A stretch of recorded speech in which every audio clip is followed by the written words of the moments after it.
Hey everybody, Opinionated Cheapskate coming at you with this short initial impressions video on my Snugpak Ionosphere. This is a tent I just got, and it has just gone through the typical Opinionated Cheapskate pre-test night, which is I find a really quite crappy night where the weather's going to be lousy. I set this thing up in my backyard and sleep in it and see how it does, because the time to find out that a tent stinks is when you can walk 8 steps into your house, not when you're stuck miles from the trailhead. And I want to report that this thing did amazingly well last night. We got just under a ½ inch of rain, and it was through a series of very heavy thunderstorms that came rolling through here with a lot of wind-driven rain. And this thing performed really quite admirably. It kept me bone dry. More importantly, it was just a rock. This thing is absolutely just anchored. I didn't even, the stakes aren't even driven all the way in. I put this up kind of quickly, but nevertheless, this thing like barely rippled in the wind because it's so buttoned down. It has so many stake points. Here, let me show you sort of this is a one-man tent, remember, right? A small one-man tent. Look at how many stakes there are. All right, so there's 3 right there on that corner. So there's a tie-up point here, there, another 3 right here. 1, Now, that's an awful lot of stake points for a tent this small, and it works. The people at Snugpak clearly knew what they were doing, because they managed to build something that is going to take a thumping and really not move at all. It's great because it's not going to beat you up. One of the things that, if you spend any time in the woods in a tent, you'll recognize is that eventually you'll find yourself on a windy night, and your tent's just going to start flapping in the breeze, and it'll keep you awake when it flaps and makes noise. It's incredibly annoying. So a tent that's sort of well anchored like this, that really doesn't move at all, even in quite heavy wind, you're going to sleep better in a tent like this. And so that's a really big advantage of this. Another interesting thing about this tent is the design is unique. I mean, I don't know of another tent really like this. Instead of a vestibule, what they've done is they've just made the tent longer. So to give you a sense of how big this actually is, I managed last night to put, here, let me unzip this sort of flat area in the front, right here. I squeezed a full Osprey Atmos 65-liter pack into here. Then in the area down here, I got a full extra long mattress pad and my 6-foot 4-inch self, and I fit, which I think is actually pretty amazing. And I fit comfortably. This is not really, when you get in it, yeah, it's small, but it doesn't ever feel sort of claustrophobic or confining. You never feel like you're gonna hit the ceiling. You never feel like you're gonna hit the sides. You have plenty of room to sort of roll around, roll over in bed. It's fine. I will say that one way in which the size is a bit of a penalty versus a regular tent is the degree to which it breathes. I used this is in the middle of summer when I'm shooting this. It was a warm, kind of muggy night in between the thunderstorms, and I found that if I had the thing fully buttoned up, it would get a little warm. Yes, there's sort of a gap here, and there's all mesh in there, which allows some degree of breathing. But despite that, it doesn't breathe amazingly well, simply because it's just too small. And I'm a big guy, filling this thing up, and just the heat from my body was getting sort of captured inside this and making it quite warm inside.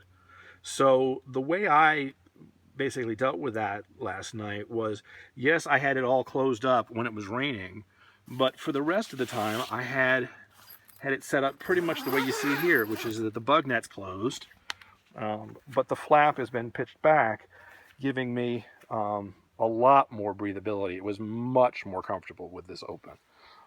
And so I would suggest anybody, unless you're dealing with sort of really cold weather and you're trying to keep the air out as much as possible, I would probably not ever close that flap except when you need to keep the rain off of you. And then I would reopen it again the minute it stopped raining. So, you know, this tent is actually really cool. I think other than the breathing, the other probably downside is this, the same thing, which is a good thing, is also a bad thing in terms of the stake design. This is very much not a freestanding tent. You definitely have to be able to get all these stakes in the ground for the thing to hold itself up. And in rocky soil, that might be a problem. I also think, though, that it actually presents an opportunity here. These are lightweight aluminum stakes, and they're pretty good stakes. There's nothing wrong with the stakes that Snugpak gives you.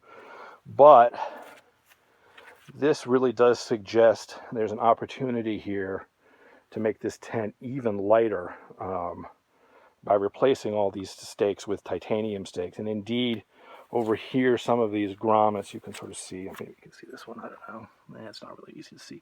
But anyway, there's a second thing there, so you can actually use sort of narrow, thin titanium stakes on this. And I think, I've not done the math to figure it out, but since there's like whatever 12 or 14 stakes here, if you can knock a good number of grams off each stake, you could really change the weight profile of this.